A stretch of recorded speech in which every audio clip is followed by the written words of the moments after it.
안녕하세요 여러분. 에듀윌에서 ERP 정보관리사 물류를 담당하는 유슬기 교수입니다. 반갑습니다. 자, 여러분들과 이번 시간은요. 2023년도 1월에 1회차 시험이 이미 시행이 되었습니다. 여러분 어떻게 물류시험 풀어보셨나요? 이 물류시험이요. 기존에 나왔던 시험 문제들이랑은 약간 그 색깔이 다른 것을 여러분들이 느끼실 텐데요. 기존에는 사실 나왔던 문제들에 대해서 조금만 틀어서 나온다는 문제들 정말 많았죠. 그래서 기출문제만 달달달 이렇게 해도 많이들 만점도 받으시고 아주 고득점으로 합격도 하셨습니다. 자, 그런데요. 이번에 1월달 시험 좀 이상합니다. 평소에 보지 못했던 문제들, 신규 유형 문제들이 종종 들어가 있어요. 자, 우리 한번 문제 이번 시간 풀어보면서 새로운 트렌드인 것 같다. 조금 더 물류시험에 대해서 탄탄하게 준비해줘야겠구나 라고 아는 시간이 되었으면 좋겠습니다. 자, 시작해보도록 할게요. 제일 첫 번째입니다. 자, 경영혁신과 ERP는 모든 과목의 공통이죠. 1급 급수들 특히나 5문항 나오는데요. 한 문항당 2점씩입니다. 자, 간단하게 늘 나오던 내용들 역시나 계속해서 반복되고 있습니다. 그래서 경영혁신과 ERP 어렵지 않게 넘어가셔야 됩니다. 자, 조직의 효율성 제고를 위해서 업무 흐름뿐만 아니라 전체 조직을 재구축하다. 자, 다시 만든다는 거죠. 주로 정보기술을 통해서 기업 경영의 핵심 과정을 전면 개편한다고요. 자, 전면 개편하다라고 하면 저는 항상 그렇게 얘기하죠. 심장을 다시 바꿔 끼는 거예요. 리엔진. 그래서 엔진, 심장이잖아요. 자동차 심장은 엔진이다. 이렇게도 얘기하죠. 자, 그것을 다시 바꾸는 거, 리엔지니어링이다. 이렇게 여러분들이 접근을 해주시면 조금 더 수월하게 암기하실 수 있을 것 같아요. 자, 경영 성과를 향상시키는 경영기법이고 매우 신속하고 극단적이다. 라고 이야기하죠.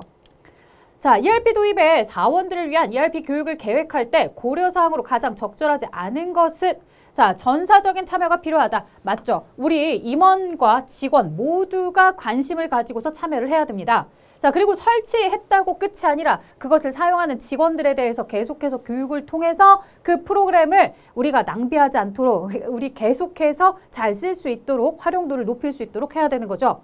자, 최대한의 커스터마이징. 여러분들, 커스터마이징이라 하면 주문 제작입니다. 이미 ERP 프로그램은요, 아주 우수한 경영 혁신을 이룩한 형태로서 틀이 짜여져 있기 때문에 가급적이면 ERP에서 권장하는 틀에다 넣으셔야 됩니다.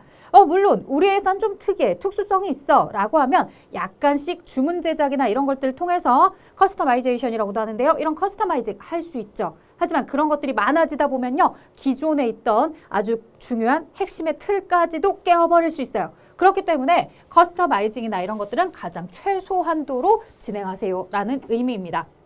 자, 그 다음 볼까요? 3번입니다. 차세대 ERP의 비즈니스 애널리틱스에 관한 설명으로 가장 적절하지 않은 거. 자, 이 비즈니스 애널리틱스 계속해서 나오는 단어인데요. 늘상 나오는 내용이 똑같아요. 구조화된 데이터다라고 해서 수치화된 데이터만 사용하는 것이 아니라 비구조화 데이터, 즉 수치화하지 못한 데이터들까지도 우리는 비즈니스 애널리틱스를 활용하는 데 사용하고 있는 거죠. 그래서 분석 대상에 대해서 이야기를 할 때 구조화된 데이터만 쓰면 틀립니다. 구조화된 데이터뿐만 아니라 비구조화된 데이터까지도 분석 대상이다. 이렇게 표현을 해줘야 됩니다.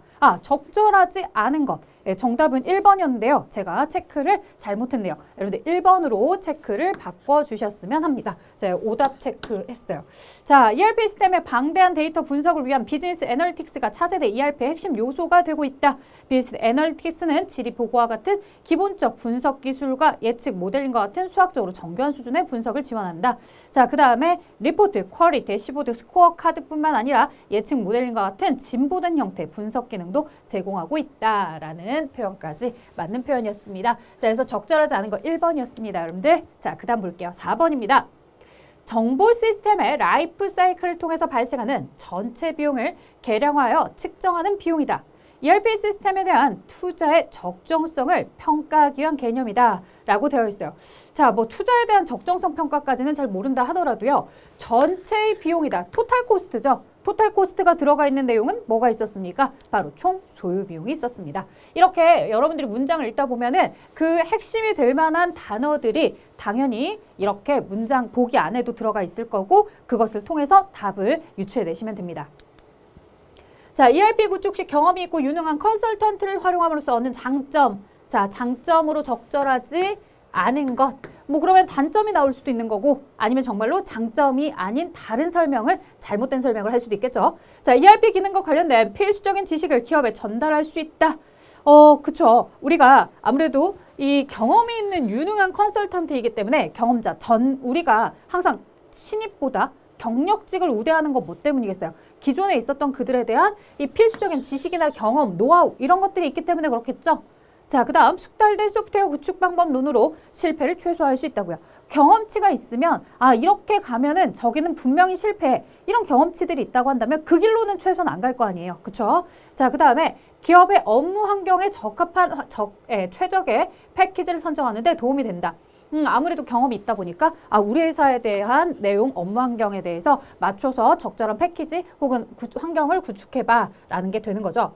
자, 그러면 정답은 4번일 텐데요. 구축 프로젝트를 컨설턴트에게 일임함으로써 경영진의 참여가 없어도 쉽게 구축 가능하다? 자, 아니죠, 여러분들. 우리가 이 ERP에 대해서는 전사적으로 참여하도록 합니다 라고 했고요. 그 다음에 최고 경영자까지도 모두가 관심을 가지고 ERP 구축을 해야 됩니다 라고 이렇게 이야기하죠. 자, 그렇기 때문에 경영진의 참여 없이도 구축을 할 수 있다. 이런 표현들은 좀 적합하지 않다.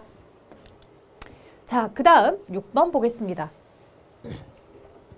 자, 여기부터 이제 물류에 대한 시험 문제죠. 우리 수요 예측 기법에 대해서 이야기합니다. 자, 질의를 통해서 전문가들의 의견을 수집하여 분석, 정리, 그리고 다시 제공하고 그것이 이 의견이 일치될 때까지 질의 과정을 반복하고 자, 항상 제가 메인 강의에서 얘기하죠. 여러분들에게 우리가 이 전문가들에게 편지를 써요. 전문가들, 이 새로운 물건이 나온다면, 시장에 나온다면 전문가들은 이 물건이 얼마나 판매가 될 것이라 생각하십니까? 얼마나 인기가 있을 것이라 생각합니까? 라고 각종 학계에 있는 전문가들에게 쭉 DM처럼 혹은 이메일을 보내는 거죠. 그럼 그들이 나는 이 제품에 대해선 이렇게 생각합니다 라고 의견을 주십니다. 그럼 그걸 내가 취합을 해요. 저 사람은 100개라고 얘기하고 이 사람은 200개라고 얘기하고 이 사람은 10개라고 얘기하네. 요 모든 내용들을 취합을 해서 다시 이런 의견들이 있었다. 너는 어떻게 생각하느냐 라고 보내고 그리고 다시 그것을 리턴받고 이런 걸 뭐라고 해요? 바로 델파이 분석이라고 하죠. 계속해서 의견이 왔다 갔다 하면서 하나의 의견으로 좁혀지는 거 델파이 방법이에요. 자, 이런 방법 좋긴 한데 뭐가 많다는 거예요. 시간도 많이 소요된다는 단점들이 있다는 거죠. 자, 그 외에 뭐 시장에 나가서 직접 수요가 어느 정도 될 것인지를 지금 현재 보는 방법도 있겠고 아니면 중요한 의견법처럼 이사님들 모셔다가 의견 어떻습니까? 라고 물어볼 수도 있겠고요. 자, 그 다음에 수명주기 유추법이다 라고 해서 이 물건이 시장에 나왔을 때 처음에 반응 정도, 그 다음에 반응이 왔을 때 그 다음에 다시 쇠퇴하는 그런 기능들 이런 유추에 따라서 처음에 이 물건이 새로운 신제품이 나온다면 지난번 개처럼 어느 정도까지는 반응을 볼 수 있어 라고 생각을 할 수 있는 거죠. 자, 7번입니다. 제품 A의 손익분기점에 관한 자료입니다. 손익분기점에서 A의 매출량을 구하세요 라고 해요. 자, 보통은 손익분기점의 매출량을 구하라고 하죠. 이 매출액이다 라고 하면은 우리가 수량 곱하기 하나당 판매 단가 이렇게 생각을 해볼 수 있어요. 자, 그러면 나에게 이 수량을 구하세요 라고 했으니까 수량 전에 판매 단가를 먼저 알면 돼요. 자, 그런데 이 문제는요. 이런 식으로 가는 건 아니었고요. 자, 어떤 식으로 가는 거냐? 이렇게도 접근할 수 있어요. 매출액은 여러분들 우리가 그냥 매출액이 아니죠. 손익분기점의 매출액이죠. 자, 손익분기점의 매출액이라는 건요. 고정비와 그 다음에 손익분기점에서의 이 변동비랑 모두 다 합쳤을 때 같은 금액이에요. 즉 여기에 뭐는 없다.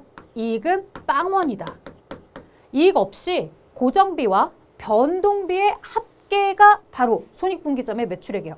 자, 그렇다고 한다면 연간 고정비가 50이다 라고 했으니 연간 변동비는 여러분들 보지 않아도 50이겠구나 라고 산출이 가능합니다. 자, 요게 바로 뭐예요? 손익분기점에서 발생한 전체 변동비죠. 자, 그러면 단위당 변동비가 나와 있다. 한 개당 단위당 변동비가 10만 원이니까 총 몇 개를 팔면 5개를 팔면 이렇게 손익분기점에 변동비가 나오는 거구나. 5개만큼의 변동비도 들어가겠고 그 5개만큼의 매출액을 올린 거구나 라고 알 수 있겠죠. 그래서 정답은 5개였어요. 자, 이런 걸 여러분들이 이제 어떻게 할 수도 있을까요? 혹시 뭐 내가 잘 모르겠어. 그러면 시간이 조금 걸려서 문제예요. 요즘 같은 이런 시험의 난이도로 나오면 좀 문제가 되긴 하는데 아무래도 여러분들이 그래도 난 이걸 꼭 맞춰야 되겠어. 주관식에서 자신이 없어. 주관식 4점, 얘는 3점. 그래도 3점짜리라도 하나 내가 올인을 해봐야 되겠어 라고 한다면 보기를 하나씩 대입을 해보세요. 그러면 100만 원 나누기 5개. 그러면 단위당 20만 원이 나오는구나. 그러면 단위당 20만 원의 매출액에 단위당 변동비 10만 원, 보정비 50만 원 이렇게 하면 금액이 몇 개가 나오나? 5개가 나오나? 오, 5개가 나오네 라고 하면서 대답을 찾을 수도 있는 거겠죠.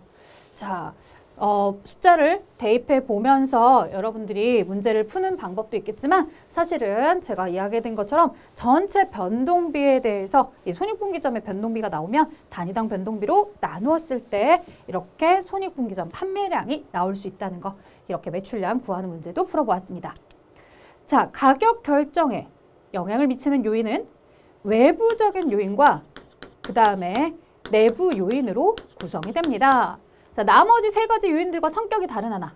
자, 외부적 요인. 나의 능력치, 나의 의도와 상관없이 가격이 자꾸 상승하게 되는 요인이나 하락하게 되는 요인들이죠. 자, 바로 물류비요. 이 물류비용 같은 경우는 내가 택배비를 한 번 보낼 때 2,500원의 택배비를 하고 싶은데 요즘 택배회사들이 택배비를 2,800원으로 올리겠대요. 그럼 그런 물류비들은 나의 의지와 상관없이 자연스럽게 올라가는 거죠. 외부적 요인이에요. 자, 그 다음에요. 대체품의 가격. 자, 나는 이 물건에 대해서 지금 현재 1,000원에 팔고 있어요. 대체품이 어제까지만 하더라도 1,100원이었는데 오늘 갑자기 대체품에 대한 할인 행세가 들어가면서 800원에 판매를 해요. 자, 그럼 사람들은 내 제품을 사지 않고 조금 더 저렴한 저 대체품 800원으로 옮겨갈 가능성이 높겠죠. 그럼 나는 내가 어떠한 노력이라든가 어떠한 실수를 하지 않았음에도 불구하고 뭐가 되더라는 거야. 나의 판매량이 떨어지거나 나의 가격에 대해서도 같이 내가 떨어뜨려야 되는 요인들이 발생하고 있더라는 거예요. 그래서 나는 독불장군처럼 제가 가격을 얼마나 올리든 떨어지든 상관없이 내 가격 고집하고 싶어요. 근데 어떻게 해요? 자꾸 시장에서 원자재 가격이 떨어지다 보니까는 제가 가격을 점점 낮추니까 어쩔 수 없이 나도 대체품이 떨어지는 만큼 같이 비슷하게 낮춰줘야지만 내 물건이 그래도 시장에서 외면당하지 않을 수 있다는 거죠. 자, 이런 대체품의 가격도 나의 의지와 상관없는 거죠. 자, 그 다음에 가격의 탄력성. 가격의 탄력성이라는 건 뭐냐면요. 여러분들, 내가 물건 하나에 대해서 가격을 1% 올렸을 때 수요가 어느 정도까지 증가하느냐, 감소하느냐, 증가, 감소 이런 가격의 변화에 따른 내용입니다. 가격에 따른 수요의 변화. 자, 그러면 수요의 변화라는 건 결국에 누구의 입장이냐면 소비자 입장이세요. 소비자 입장에서는 저게 가격이 100원 올랐네? 그럼 난 안 사. 이렇게 생각하는 것도 있을 거고 저게 가격이 100원 올랐을 때도 아이고 100원이 올랐네. 얼른 사야겠다. 더 오르기 전에 내가 빨리 사야지 라고 생각하는 품목들도 있을 거예요. 자, 가격의 탄력성이다 라고 하는 것들 고객의 중점인 외부적 요인입니다. 자, 내부적 요인은요. 제품의 제조 원가라든가 이런 것들에 대해서 내가 제품과 관련된 내용을 가지고 볼 때가 내부적 요인. 자, 그렇다면 여기서 정답은 뭐다? 표준품이라는 내용입니다. 사실 표준품이라는 내용은 교재에도 나와 있지 않고 좀 당혹스러운 표현이긴 해요. 근데 어쨌든 나머지 물류비, 대체품 가격, 가격 탄력성이 외부적 영향, 요인이라는 걸 알고 있다면 정답을 고를 수 있다. 9번 갑니다. 여신활동에 대한 설명으로 적절하지 않은 거. 자, 여신활동. 내가 물건을 외상으로 매출한 만큼인 거겠죠? 자, 매출 채권 회전율이 높아지면 대손해 발생 위험이 낮아진다. 매출 채권 회전율. 내가 물건을 외상으로 팔고 그것이 다시 현금으로 돌아오기까지 회전이 되는 걸 의미하죠. 자, 물건을 외상으로 팔고 돈이 들어와요. 이 기간이 길어야 좋은 거예요? 짧아야 좋은 거예요? 짧아야 좋은 거죠. 외상값은 빨리빨리 들어오면 좋은 거예요. 그렇죠? 자, 그래서 이 회전율이 높아졌다. 외상값 회수가 잘 되고 있다는 얘기예요. 예전에는 예를 들어서 회수하려면 한 30일 걸리던 것이 이제는 3일 만에도 돈이 들어오더라는 거예요. 이렇게 회전율이 높아지면 당연히 대손해 발생 위험, 즉 그 떼일 위험도, 돈 떼일 위험도 낮아지겠죠. 아무래도 3일 전에 사갔던 친구가 나한테 외상값을 빨리빨리 갚고 있다고 한다면 한 달 전 거 혹은 1년 전 거, 3년 전 거 이런 거보다는 훨씬 더 이 돈을 받을 가능성은 높다. 즉 반대로 떼일 가능성은 낮다. 대손해 발생 위험은 낮아진다. 외상값을 빨리 그래서 잘 회수하셔야 돼요. 대손해 발생 위험을 낮추기 위해서라도. 자, 순운전자본은 유동자산의 총액에서 유동부채 총액을 차감해서 계산하는 게 순운전자본이다라고 해요. 사실 이제 여기 유동자산, 유동부채 이런 내용이 나오지만 여러분들 회계를 배웠던 친구들은 자산에서 부채를 빼면 뭐가 된다? 이 자본이 됩니다라는 걸 기억하고 있죠? 그래서 유동자산에서 유동부채를 빼면 순운전 자본이다. 이렇게 개념을 가져가시면 조금 더 기억하시기가 수월할 것 같아요. 자, 신용한도는 이 금액까지는 판매 가능하다라는 적극적 의미를 내포하는 개념이죠. 그 친구가 물건을 사갈까 말까 고민 중이라고 한다면 야, 내가 너한테 외상으로 줄 수 있는 금액이 지금 1,000만 원까지 우리 회사에 설정이 되어 있거든. 근데 너가 지금까지 600만 원까지 외상으로 매출을 사갔더라, 물건을. 그래서 그런데 400만 원까지는 내가 더 줄 수 있어. 이런 얘기죠. 외상으로 얼마까지 더 줄 수 있느냐. 적극적으로 여기까지는 내가 팔겠다라는 의지도 있다는 거죠. 자, 그럼 정답은 4번일 텐데요. 여신한도액이 순운전자본보다 많아진 경우 외상으로 너무 많이 물건을 팔았나 봐. 그래서 지금 회사에 이런 순운전자본보다 더 많아졌어요.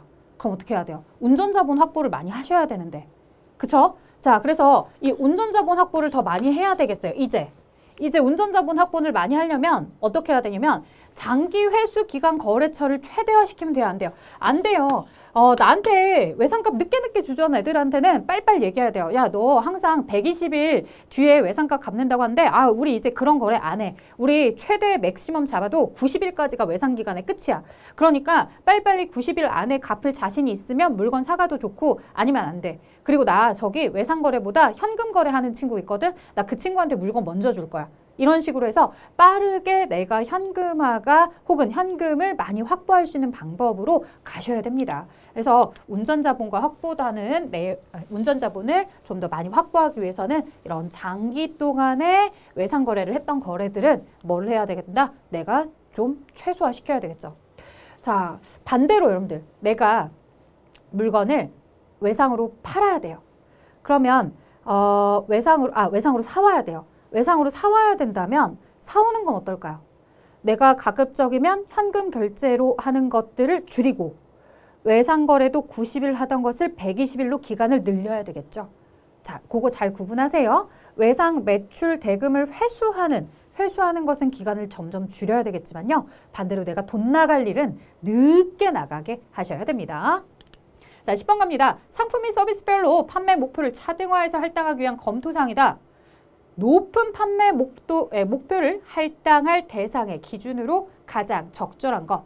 자, 앞에 옵션이 모두 다 매출액이 동일할 경우 이렇게 나와 있어요. 판매 이익, 판매 수량, 평균 재고 금액, 재고 수량. 자, 이렇게 나왔는데 여러분들 기본적으로 우리 회사가 판매 목표를 가진다라고 했을 때는요. 당연히 이익이 가장 높은 것에 많은 집중을 해줘야 돼요. 매출액이 똑같다라고 한다면 하나를 팔았을 때 원가의 비율보다는 이익의 비율이 더 높은 걸 가지고 얘기하죠.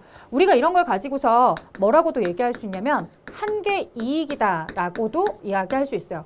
그래서 교차 비율이나 이런 것들 가지고서 이야기를 하는데 교차 비율이다라고 하면은 뭐가 있냐면 우리 기본적으로 매출액을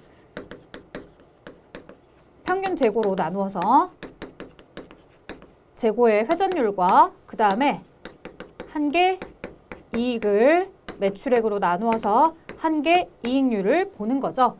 자, 서로 매출액이 똑같다라고 했으니 이 교차 비율이 높은 거 이런 것들을 하려면 한계 이익은 높고 평균 재고는 낮은 것으로 우리가 선택을 해주셔야 되겠죠. 그래서 ABC 물건 중에 어떤 물건에 내가 좀 더 집중을 할 것이냐 라고 했을 때 이렇게 교차 비율이 높은 물건에 좀 더 비중을 많이 두자. 교차 비율이 높다라는 건 그만큼 회사의 평균 재고, 쌓여있는 재고는 최소화시키면서 이익은 최대치로 끌어올릴 수 있는 물건들이다 라고 이야기했었습니다. 자, 판매 수량이랑은 상관이 없고요. 그 다음에 평균 재고 금액, 재고 보유 수량. 여러분들, 재고는 회사에 많이 쌓여 있으면 좋아요, 안 좋아요? 안 좋아요. 재고가 회사에 많이 쌓여 있는 건 안 좋은 얘기예요. 재고가 많이 쌓인 건 안 좋다고요. 재고는 떨어져야 돼요. 자, 이런 이야기들을 공식을 가지고서 여러분들이 접근하는 방법도 있겠지만 약간 공식을 접근하기 전에 앞서서 상식적으로도 생각을 해보자. 매출액이 똑같으면 아무래도 회사가 이익을 많이 낼 수 있는 것에 집중을 해야지 재고 많이 남는 거 이런 거에 집중할 순 없다. 에듀윌 유료 회원만의 특별한 서비스.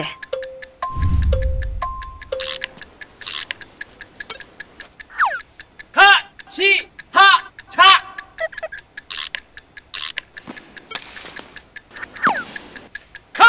하치하차 정답! 같이 하자 친구야 에듀윌 유료 회원!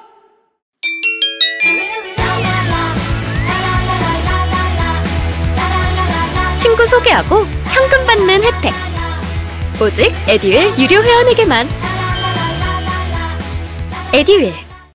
자, 11번 일방적인 방식의 외상 매출금 회수율. 자, 일방적인 방식이다 라고 한다면 전월에 외상 매출금 잔액에다가 당월에 외상으로 매출을 한, 당월에 매출액, 당월에 매출한 것분에 그 다음에 당월에 회수. 자, 30억. 원래는 8월 매출액을 알려줄 게 아니라 9월의 매출액, 당월의 매출액을 알려줘야 되는 내용이었다. 근데 이 당월의 매출액을 알려주지 않고 있더라. 대신 위에 이렇게 해서 계산한 외상 매출금 회수율이 50%입니다 라고 언급이 되고 있더라. 자, 그렇다면 도대체 이거 어떻게 풀어야 될까? 요 A를 구해보자. 뭐를 구하자? 9월 당월의 매출액을 구하자. 자, 그러면 30에 20 플러스 A 그리고 요게 0.5가 나오더라. 그러면 이걸 가지고서 다시 한번 30은 0.5에다가 20 더하기 A더라. 자, 요거 괄호를 풀어주자. 30은 10에다가 0.5A더라. 자, 그러면 요 10을 여기로 넘기면 마이너스 10이니까 20, 0.5A더라. 자, 그럼 A는 20 나누기 0.5가 되겠죠. 자, 그러면 뭐가 되는 거예요? 40이 되겠네요. 자, 그래서 정답은 40억 원이에요.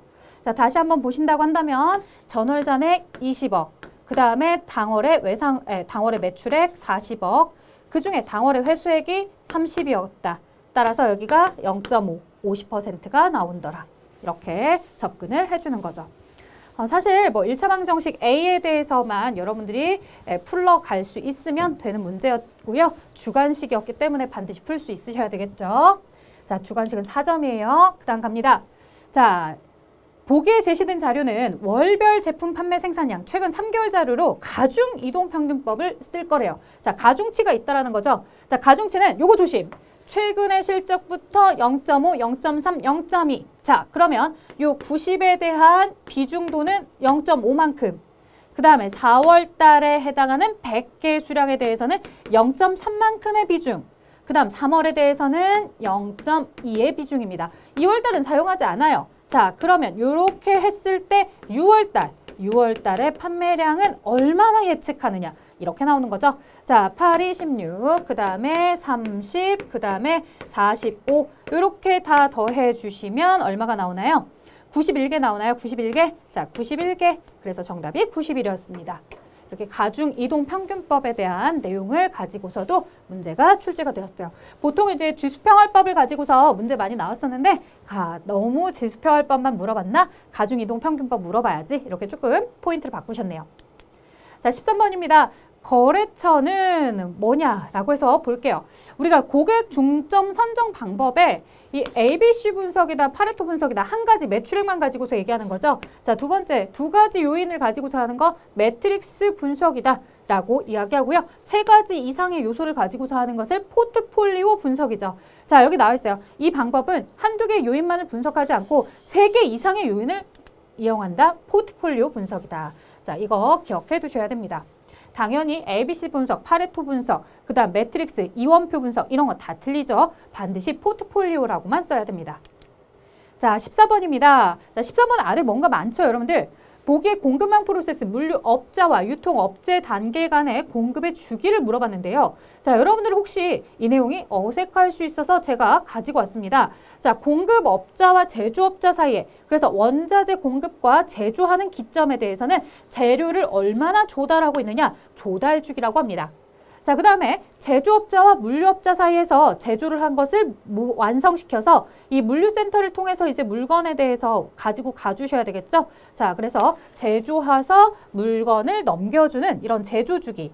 자, 그럼 물류센터 입장에서는 그것을 유통업자에게 다시 넣어주게 될 텐데요. 부족한 재고를 계속해서 보충시켜주는 보충주기. 자, 그리고서 유통업자가 최종 소비자에게 가져다주는 그런 횟수, 이런 주기는 바로 뭐라고 하냐면 고객의 주문 주기에 따라서 고객에게 가는 게 되는 거겠죠. 자, 이런 형태로 갔을 때 어떻게 선택을 해야 되느냐라고 하는 거였고요. 여러분들 보시는 것처럼 물류업자와 유통업자 사이에서는 얼마나 자주 그 물건을 보충해주고 있느냐라고 하는 보충주기에 대한 설명이었어요.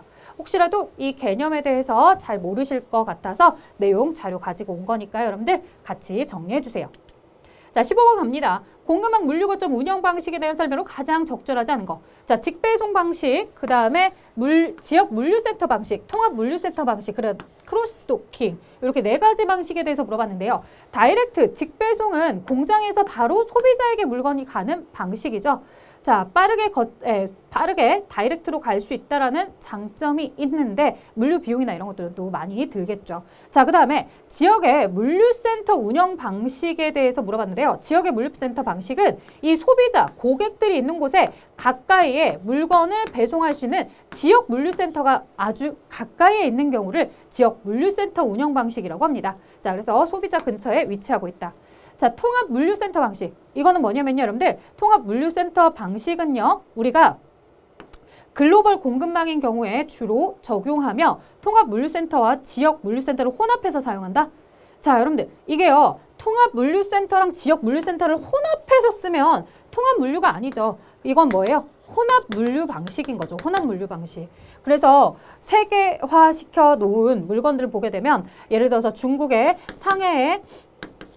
상하이에 뭐 본점을 가져다 놓고 있고 그 외에 거기서 이제 다이렉트로 물건을 각각의 중국에 있는 지역들로 물건을 가져가 줄 수 있게끔 이런 경우들에 대해서 사용하는 방식입니다. 그래서 통합 물류센터라는 방식에 대해서 묘하게 틀린 설명을 가지고 온 거죠. 그래서 혼합 물류센터 방식을 이야기하는 거였다. 자, 크로스도킹은 어때요? 제가 이런 그림 그려주죠? 24시간 안에 물건을 창고에 보유하지 말고 이 환적 기능만 하도록 해서 물건이 빨리 가도록 하는 거 이런 것들을 크로스도킹이라고 합니다. 자, 여러분들이 문장을 읽으면서 약간 헷갈릴 만한 내용이었습니다. 그 다음 16번입니다. 자, 대금을 지급해서 물품에 대한 소유권을 가지고 있으며 수송 중에 있는 재고의 유형은 무엇입니까? 라고 해서 수송 중 재고. 자, 계속해서 이동 중에 있는 재고인 거죠. 이동 중에 있어요. 재고가 계속 가고 있어요. 자, 그러면 물품에 대해서 이렇게 수송 중에 있을 때 내 거다라고 하는 거. 이런 거 뭐라고 한다? 바로 지금 보시는 것처럼 얘가 뭐처럼 생겼다? 파이프관. 파이프관처럼 요 기름이 가고 있는 거죠. 그래서 파이프라인 재고예요.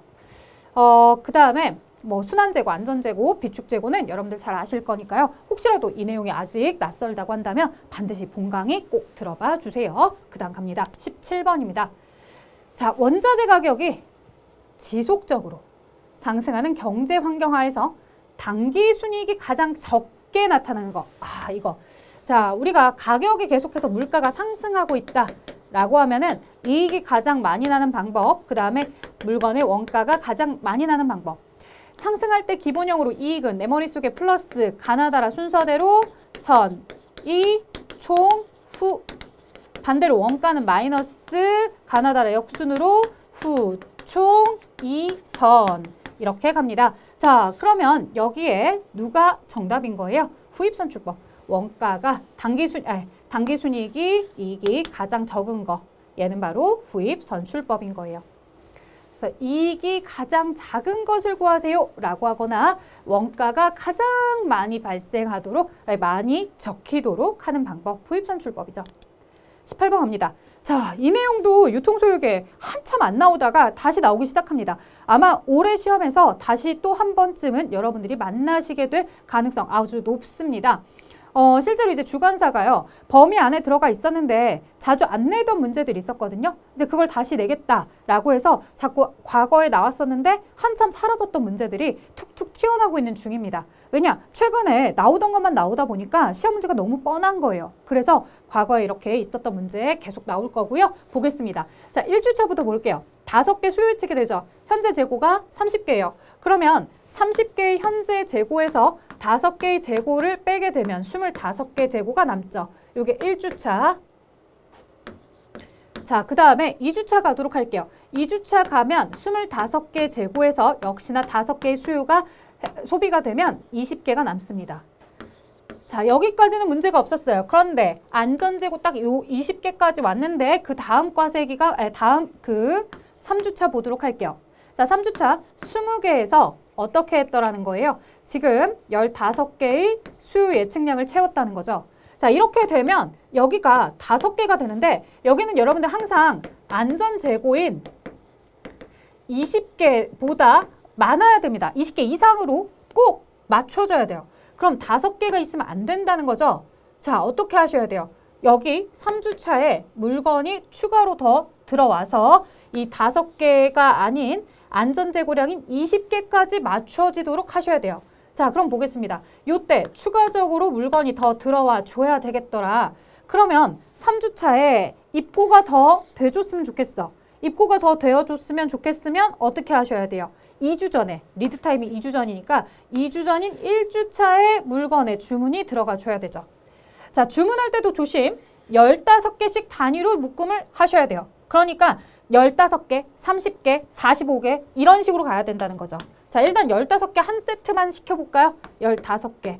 자, 그러면 여기에 안전재고량 20개까지 딱 맞춰지게 되네요. 그래서 이 15개 주문한 내용이 바로 3주차 15개가 들어와서 지금 현재 재고가 20개가 될 것이다. 이게 되어야 합니다. 자, 헌데 질문은 지금 이 3주차의 입고 예정량을 물어보는 문제가 아니었죠. 3주차에 주문할 걸 물어본 거예요. 그래서 4주차, 5주차까지 가게 됩니다. 자, 4주차 가보도록 할게요. 4주차 현재 재고 20개. 이 지금 수요에 대해서 예측이 25개가 예측되고 있습니다. 자, 요거는 마이너스 수량이 나오네요. 자, 마이너스 수량, 택도 없는 거죠. 반드시 20 이상은 채우셔야 돼요. 자, 그러면 여기에다가 15개를 내가 주문해 볼까 라고 생각을 했어요.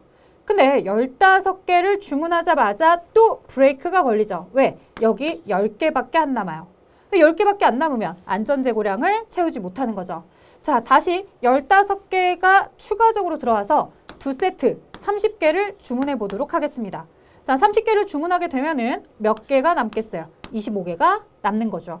자, 그래서 요 4주차에 30개가 들어와야 되겠더라. 그러면 2주 전인 요때 30개를 주문해 줘야 되겠다. 자, 그러고 나면은 25개가 남게 된다. 자, 이제 5주차 갑니다. 5주차 25개의 현재 재고에다가 수요측 20을 뺍니다. 자, 그리고 나면 여기에 지금 수량이 몇 개가 되냐면 5개가 되죠. 안 돼요. 자, 이렇게 하면 안 된다고요. 최소 몇 개? 20개 이상은 꼭 갖추고 있어야 돼요. 그래서 1세트를 한번 시켜봅니다. 1세트 한번 시켜보시게 되면은 1세트 늘어난 만큼 어떻게 되더라는 거예요? 20개 재고가 딱 안전재고만큼 맞춰지는 거죠. 자, 그러면 여기 15개의 한 세트만 들어오면 된다. 2주 전인 언제? 3주차에 15개 주문을 넣어줘야 2주 뒤인 5주차에 물건이 들어올 것이며 기본적으로 4주차 팔고 남은 25개에서 5주차 20개를 빼고 요 15개 들어오는 것까지 고려하면 20개가 남게 되는 거죠. 자, 이런 유통소요계획에 대해서 여러분들이 잘 판단할 수 있어야 되겠고요. 어디든지 괄호가 나올 수 있으니까 여러분들이 파악할 때 지금 이 내용들 가지고서 다시 한번 정리를 해보시면 좋겠습니다. 자, 전에 있었던 재고에다가 현재고에다가 이 수요 예측을 빼고 그리고 이제 항상 안전재고 이상으로 맞춰지게끔 그리고 주문할 때는 요 단위 구매량, 세트량에 대해서 잘 고려를 해줘야 된다. 자, 그 다음 19번 갑니다.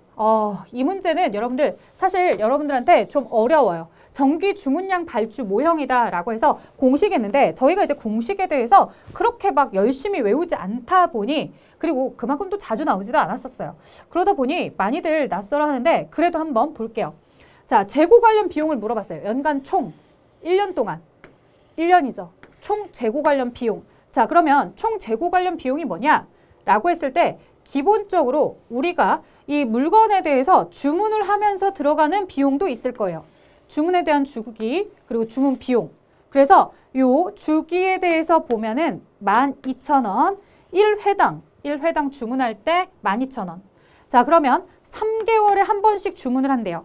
근데 우리한테 물어본 게 연간이죠. 자, 연간 12개월 중에 3개월이다 라고 했으니 몇 번은 하셔야지만 4회를 하셔야지만 뭐가 되더라는 거예요. 주문 주기가 지금 현재처럼 나오더라는 거죠. 그래서 3개월, 12개월에 대해서 이렇게 하면은 4회의 주문이 필요하다. 1년에 4번은 주문을 해야 된다. 자, 그럼 한 번에 주문할 때마다 12,000원씩 들어가니까 4번 주문하면은 얼마가 들어가겠어요? 48,000원에 주문과 관련된 연간 총 비용이 나옵니다. 자, 그런데 재고 관련 비용이 이렇게 주문할 때의 비용만 들어가는 건 아니라는 거예요. 자, 주문할 때 들어가는 비용과 플러스 뭐를 하나 더 고려를 해주셔야 되냐면 자, 요 주문량이 나와 있는데요. 그리고 재고를 유지할 때의 비용이 들어 있습니다. 자, 요 두 가지를 가지고서 이제 여러분들이 계산을 하셔야 되는데 기본적으로 이제 주문 비용 500원에 대해서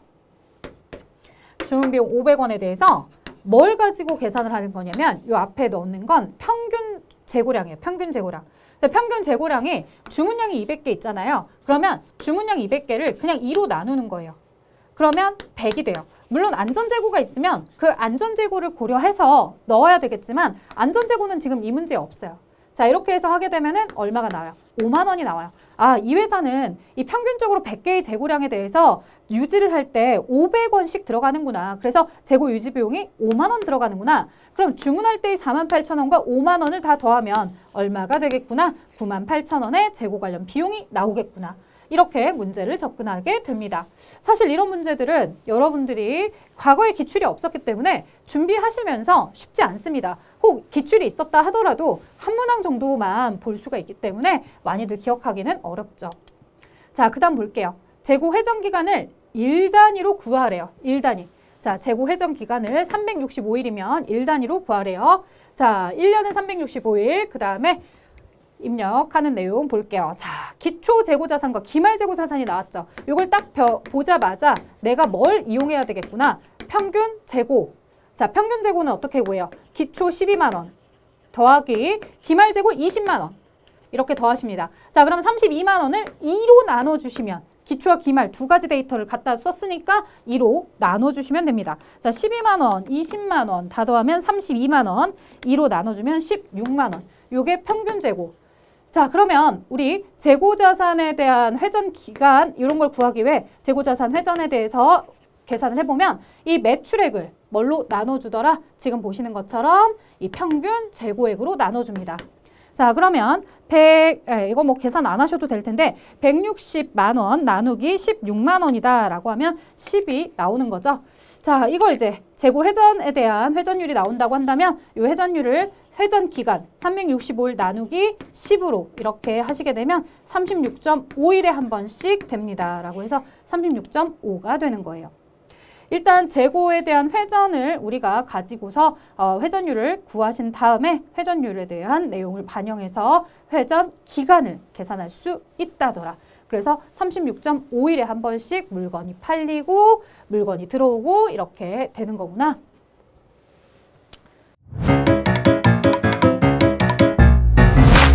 에듀윌 유료 회원만의 남다른 서비스.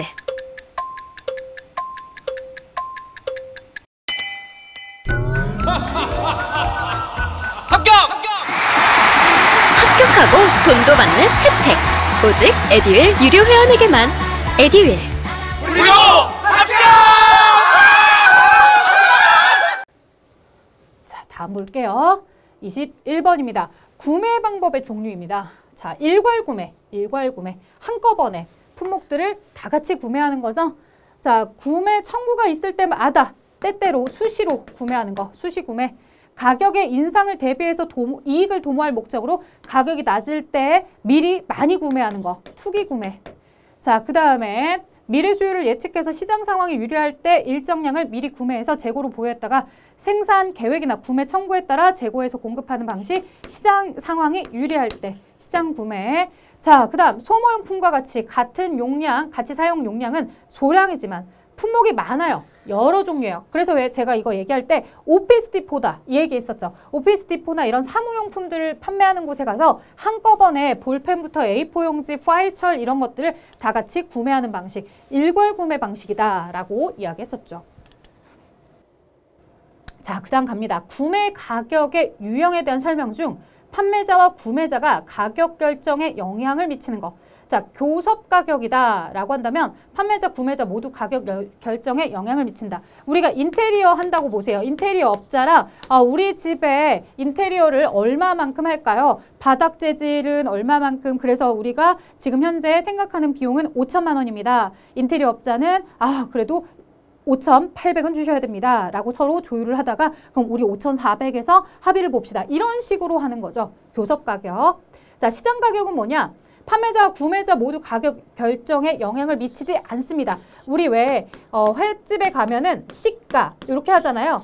이거는 그 식당 사장님도 마음대로 결정할 수 없고 구매자도 영향을 미칠 수 없는 게 오늘 태풍이 와서 전혀 물고기가 안 잡혔어. 그러면 당연히 비쌀 수밖에 없는 거고 오늘 조업이 아주 잘 돼서 물량이 많아서 가격이 요즘 점점점 내려가.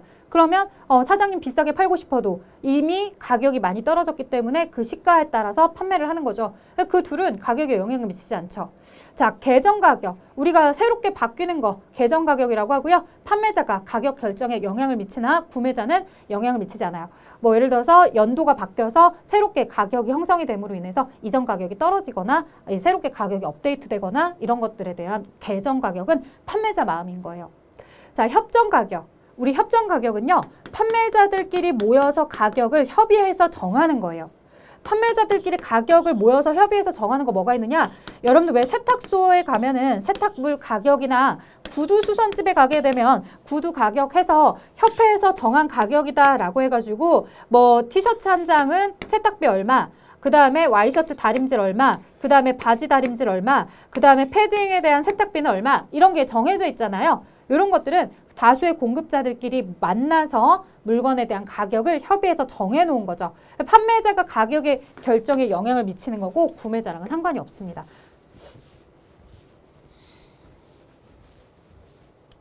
자, 23번 볼게요. 과거의 제조 경험을 고려했다. 자, 미래에 산출될 것으로 예상하는 것, 추정하는 것, 예정가고요. 그 다음에 제조 작업을 종료했어요. 그럼 실제 데이터가 나올 수 있겠죠? 그래서 제조를 위해서 발생한 가치의 소비액은 실제로 나온 거. 그래서 정답은 예정과 실제입니다.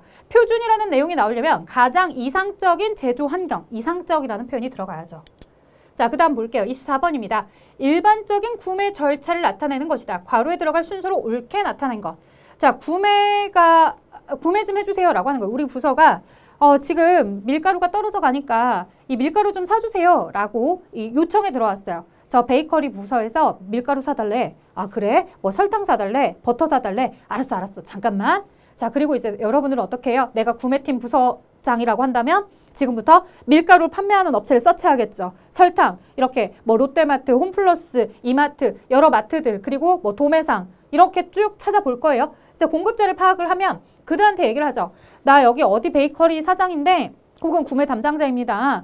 저희가 지금 밀가루를 얼마만큼 사고 싶어요. 혹시 얼마만큼 가격에 줄 수 있나요? 언제까지 줄 수 있나요? 수량은 충분한가요? 이런 걸 물어보는 거죠. 이런 걸 물어보는 형태가 바로 견적이죠. 자, 그럼 그들의 견적서가 날라올 겁니다. 아, 예, 저희 지금 알아보고 견적서 드릴게요 해서 내가 그러면 팩스로 주세요, 이메일로 주세요 해서 받았어요. 다 받아서 어떻게 해야 돼요? A마트, B마트, C마트 이렇게 쭉 깔아놓고서 누가 지금 충분한 물량을 가지고 있으며 지금 원재료에 대한 퀄리티는 어느 정도이며 그리고 이들의 가격은 어느 정도인지 내부에서 뭐 하셔야 돼요? 내부 검토하고 승인을 내려야 되겠죠. 그래, 여기 업체가 가격이 조금 비싸긴 하지만 그래도 품질이 좋고 그리고 수량도 충분히 있으니 그 업체랑 합시다 라고 하는 거예요. 무조건 싸다고 그 업체가 아니라, 그쵸? 자, 그런 식으로 해서 이제 승인을 하고서 어떻게 해요? 갑자기 내가 B 업체에 전화해서 계약하고 싶어요. 그거 물건 좀 계약하게 해주세요. 지금 너네가 견적서에 써준 가격 그대로 내가 살 수 있게끔 계약서 작성합시다 라고 할 수도 있는 거고, 아니면 구두 계약을 할 수도 있겠죠. 자, 계약이 완성이 되면 이제 주문을 하는 겁니다. 몇 월 며칠까지 밀가루를 15포대 가져다 주세요. 그럼 이제 그 내용에 따라서 물품이 들어오겠죠. 다음날 아침에 밀가루 15포대가 들어오게 되면은 내가 그걸 가지고서 혹시 이상이 없는지, 정상적인 물건 맞는지, 나한테 견적서 줄 때랑 다른 물건 오지 않았는지 다 검수하고서 입고 처리를 하겠죠. 이렇게 입고 처리가 되면은 구매 결과를 내부에 이야기해 주겠죠. 베이커리 팀, 이제 밀가루 왔어요. 가져가서 쓰시면 됩니다. 라고 얘기하고 나는 마트에다가 대금을 결제하는 방식으로 가면 되는 거겠죠. 그래서 정답은 2번입니다. 자, 25번. 엔드 오브 먼스, 그 달의 끝을 버리고 10일 안에 갚으면 3% 할인해 줄게요. 자, 그 다음 ROG, List of Goods 해서 그 물건을 수취하고 나서 20일 이내에 갚으면 5% 깎아줄게요. 자, 그래서 3과 5입니다. 누군가가 이런 걸 물어보셨나 봐요. 부분 점수 주나요? 왜냐면 4점짜리니까 2점, 2점씩 채점해 주시나요? 라고 했지만 땡땡 다 그런 거 없습니다. 자, 모두 둘 중에 하나라도 틀리면 오답이에요. 앞에가 할인율이에요. 앞에가. 뒤에는 기간이에요. 기간. 여러분들 조심해 주셔야 되겠죠. 자, 그 다음 봅니다. 향후 거래 조건에 대해서 분쟁의 소지가 있을 경우 구매 계약서를 작성하는 것이 바람직합니다. 구매 계약의 해제는 이미 발생된 거래 계약사항을 소급해서 무효로 함을 의미하고요. 구매 계약의 해제와 다른 거 뭐가 있어요? 계약을 해지하다는 미래 계약상에 대해서만 무효로 합니다. 라고 하죠. 여러분들 왜 우리가 계약을 하거나 그랬는데 통신사가 혹은 나의 거래처가 나랑 약속했던 대로 물건을 제때제때 주지 못한다거나 아니면 물건의 품질이 떨어진다거나 아니면 더 이상 그 물건의 생산이 어렵다거나 조달이 어렵거나 그러면 이제 어떻게 해야 돼요? 기존에 계약이 있기는 하지만 그 계약을 해지시키고 내가 앞으로 없었던 일로 합시다 라고 해야 되겠죠? 과거에 재료를 잘 받아온 것에 대해서까지 취소할 필요는 없어요. 이미 그 재료는 물건의 생산에 투입해서 다 잘 생산해서 판매도 됐거든. 그러니까 과거의 계약 관계는 그대로 유지를 하되 미래에 대해서만 없는 것으로 하는 거 해지하다라고 합니다. 당연히 해제라고 쓰신 분들은 틀렸어요. 자, 이거 구분하실 때 어떻게 해야 돼요? 해제는 이미 발생된 과거의 거래도 소급하는 거고 해지는 미래에 대해서만 하는 거잖아요. 자, 그래서 저는 이렇게 기억을 해보려고 합니다. 자, 해제다라고 하면은 어제 거. 자, 미래 것이다 라고 하면은 미래에 대해서는 해지. 이렇게 기억을 하려고 합니다. 자, 제가 어디에다 포인트를 넣었는지 여러분들 보고 계시는 거죠? 해제, 어제. 해제, 어제. 그 다음에 해지는 미래. 이렇게 모음 가지고서 이야기를 나눠보도록 했습니다. 자, 그러면 이제 여러분들이 앞으로 해제와 해지에 대해서 순서를 막 뒤바꿔 놓은 다음에 순서대로 써보세요 라고 한다거나 아니면 무엇에 대한 설명입니까? 라고 다시 물어봤을 때 해지와 해제를 헷갈리지 않고 잘 문제를 풀어갈 수 있을 것 같아요. 자, 27번 보겠습니다. 산업통상자원부 장관은 특정 목적 이행 등을 위해서 필요하다고 인정해서 지정 고시하는 물품에 대해서 수출 또는 수입을 제한하거나 금지할 수 있습니다. 특정 목적에 해당하는 사유가 아닌 것은 자, 이 문제 틀려야죠. 틀리는 게 맞아요. 왜? 기존에 보지 못했던 유형의 문제이기 때문에 여러분들이 아마 읽고서 찍어서 맞출 수는 있어도 내가 알고 맞췄다라고 하는 분들은 거의 없을 겁니다. 물론 제가 이렇게 말하지만 무역관리 수업을 잘 들었던 친구들은 잘 맞출 수 있어요. 요번 시험이 약간 특징이 무역관리를 잘 공부했던 친구들은 경제학이나 무역에 대해서 잘 공부한 친구들은 잘 맞출 수 있었어요. 안타깝죠. 우리는 물류 1급 요 시험 문제만 딱 요만큼만 보는데 자, 어쨌든 갑시다. 물류 생산 자원의 보호. 지금 뭔데요? 수출이나 수입을 제한하거나 금지할 거래요. 야, 이거 수출할 수 없어. 수입할 수 없어. 그 수입 금지 품목이야. 수출 금지 품목이야. 수입하면 안 돼. 수출하면 안 돼. 그 자원을 보호하려고. 우리 천연기념물이야. 천연기념물을 어디 가져가는 거야? 수출 금지. 야, 그거 해외 천연기념물이래. 그거 아주 신성시하는 물건인데 우리나라에 들고 오면 어떡해? 안 돼. 라고 하는 거죠. 자, 그 다음에 과학기술의 발전도 있어요. 이 아주 중요한 기술이다. 핵심 기술이다. 유출되면 안 된다. 이런 것들을 당연히 수출 못하도록 하는 거죠. 그래서 우리나라 기술을 잘 보호해 주는 거죠. 이런 무역법들을 이용해서도. 자, 그 다음에 수출입 계약 당사자의 파산? 자, 파산을 했다고 해서 나라가 나서서 법으로 야, 너네 수출하지 마, 수입하지 마 이런 건 없어요. 자, 교역 상대 국가의 경제 협력 증진을 위해서 야, 그 나라도 먹고 살아야지. 우리 물건 그거 팔면 안 돼. 서로 상도덕이 있지. 나라들끼리 서로 협력하기 위해서 그런 물품들은 사고 팔지 않기로 했어. 수입을 하지 않기로 했어. 수출하지 않기로 했어. 이렇게 제한을 두고 있는 건데요. 자, 이렇게만 보기만 아쉽다고 한다면 여러분들이 추가적으로 이 내용 지금 여러분들 화면을 멈추시거나 캡처하신 다음에 읽어보시면 좋겠습니다. 자, 저는 다음으로 넘어갈게요. 자, 28번 갑니다. 이 내용. 자, 여러분들이 무역에 대해서 잘 공부하셨다면 기본적인 내용이긴 한데 또 저희가 교재에서는 아직 나오지 않았던 내용이죠. 자, 무역에 대해서 절대 우위, 비교 우위 이렇게 가는 건데 지금 보시면 노동 생산성을 비교하고 있대요. A국가, B국가. 이때 두 국가의 무역 성립 가능성에 대한 설명을 하고 있대요. 자, 생산 요소는 오직 노동뿐이며 시간당 임금도 동일하다고 가정을 하래요. 그러니까 뭐 얘는 2시간 일했지만 1시간당 뭐 최저임금이 10,000원인 나라이고요. 얘는 1시간당 최저임금이 뭐 3,000원인 나라예요. 이거 아니라고요. 그냥 똑같아요. 최저임금 다 10,000원, 10,000원씩 이런 식으로. 자, 그러면 A국가부터 볼게요. A국가 보니까 신발 하나 만드는데 2시간 들어가요. 모자 하나 만드는데 3시간 들어가요. 자, 그러면 신발 하나 만드는데 2시간, B국가는 신발 하나 만드는데 5시간이나 들어가요. 아무래도 여기 노동시장에 인력자들이 뭐가 손이 좀 느리거나 좀 아니면 동선이 안 좋거나 뭔가 문제가 있는 거야. 그쵸? 경쟁력이 좀 떨어진다. 자, 차라리 이 A국가와 B국가 중에 신발은 누가 더 집중하는 게 낫겠어요? A국가가 판매하는 게 낫겠죠. 왜? 같은 신발을 만든다 하더라도 B보다 A가 더 아주 절대적으로 우위에 있어요. 모자도 볼게요. 이럴 수가 있나? 네, 이럴 수가 있죠. 아무래도 이 개발이 되지 않은 나라들은, 산업화되지 않은 나라들은 물건에 대해서 찍어내는 기술이라든가 이런 공장에 대한 시설 측면이나 이런 것들이 별로 좋지 않기 때문에 선진화된 나라나 개발도상국들 같은 우리나라 같은 그런 나라들을 보게 되면은 좀 더 우리나라들은 물건도 빨리빨리 대량화시켜서 많이 할 수 있는데 그렇지 않은 나라들도 있더라는 거죠.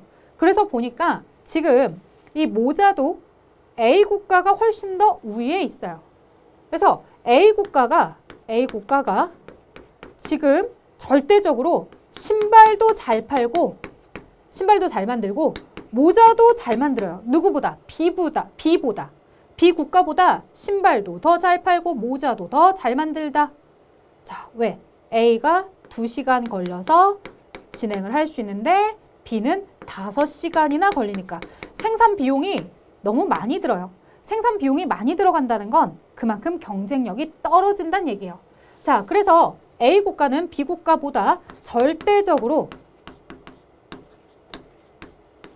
신발과 모자에 대해서 모두 다 능력이 좋아요. 사실 이 A국가와 B국가가 무역을 하려면 A가 뛰어나게 잘하는 거 한 가지만 그리고 B가 잘하는 거 한 가지만 있어도 서로 주고받고가 가능하거든요. 예를 들어 A가 신발을 잘 만들어요. 그럼 신발을 만들어서 B한테 팔고 B는 모자를 잘 만들면 모자를 A한테 팔면 되는 거예요. 이렇게 무역이 이루어질 수 있는 건데 문제는 뭐가 되었다는 거예요? A가 진짜 왜 우리 주변에 그런 애들 있잖아. 공부도 잘해, 노래도 잘해, 운동도 잘해. 생긴 것도 잘생겼어. 뭐 쟨 다 잘해? 라고 하는 애들. 그게 바로 A국가예요. A국가는 모든 것이 다 B보다 우수해요. 자, 그렇다고 해서 여러분들 A만 이 국가에 살아남느냐 혹은 이 무역시장, 이 나라에서 A만 우수하냐? 아니죠. B의 역할도 분명히 있을 겁니다. 왜냐?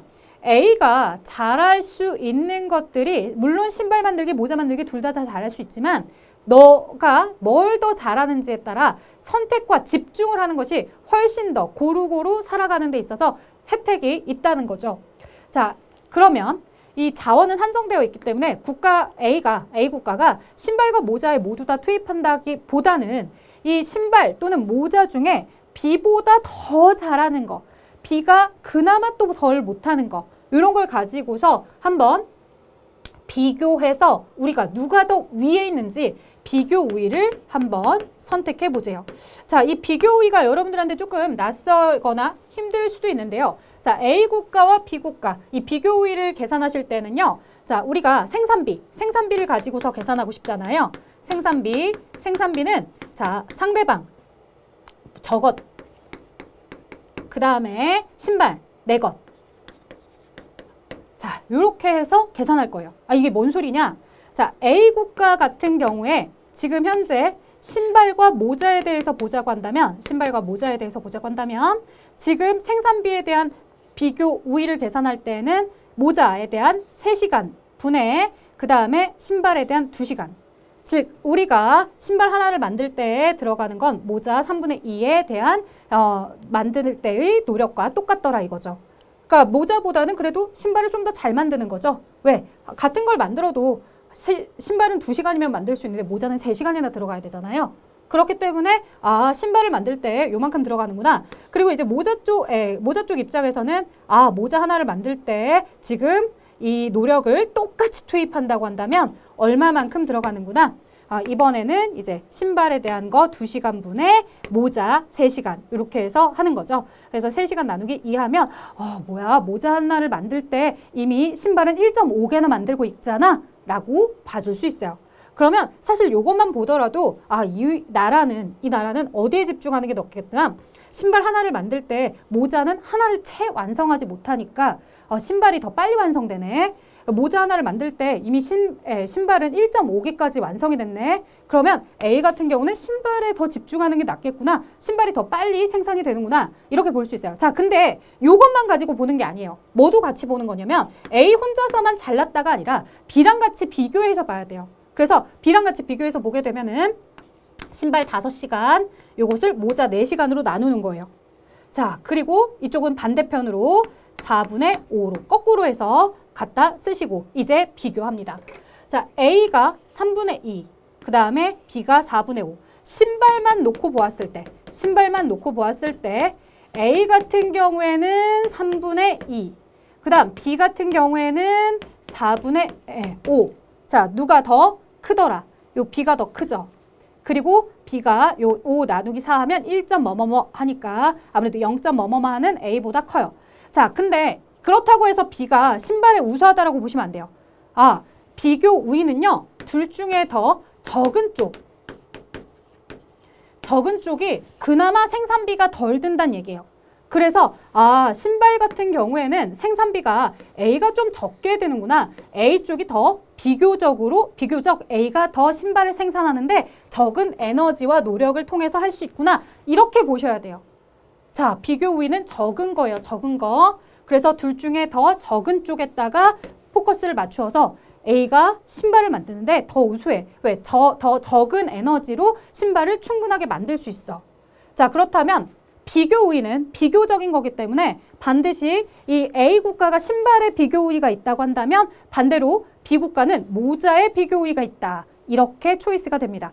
이게 비교 우위예요. 절대적으로는 A가 신발과 모자에서 모두 다 우수했지만 비교적으로 할 때 비교적 A가 그래도 신발에 에너지를 투입했을 때가 훨씬 더 이득이야. 그리고 B가 모자에 투입하는 것이 낫겠어. 이렇게 보는 거죠.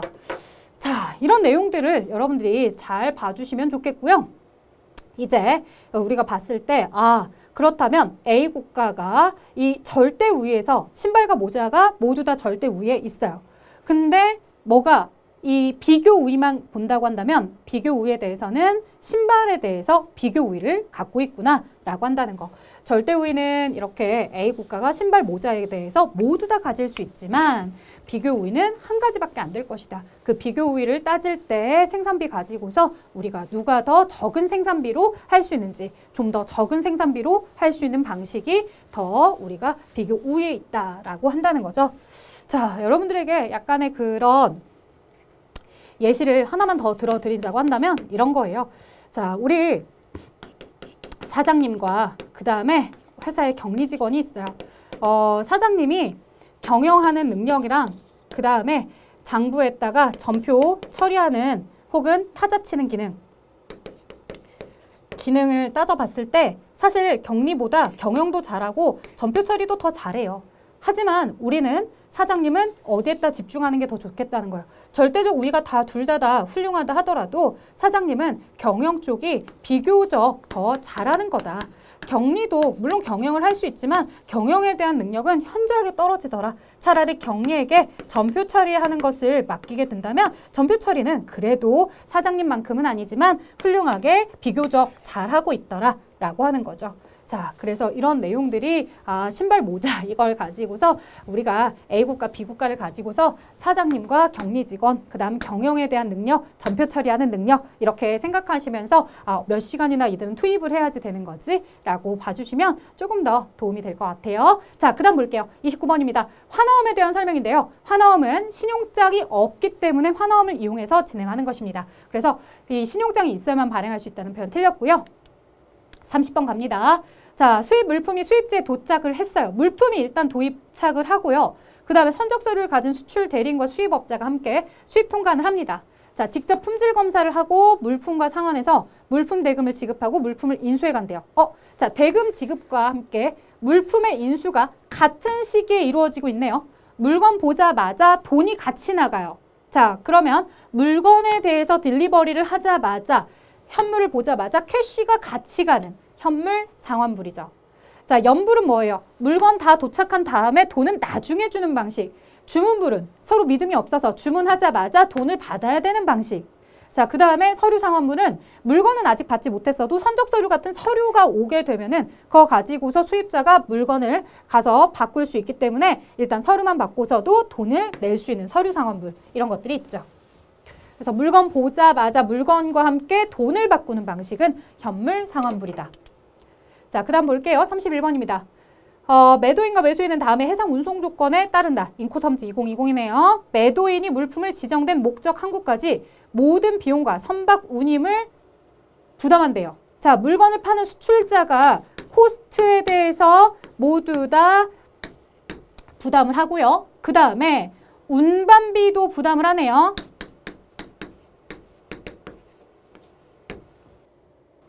자, 그 다음에 또 뭐가 있나 볼게요. 매도인은 선적 항구에 물품을 선적할 때까지 위험을 책임지고요.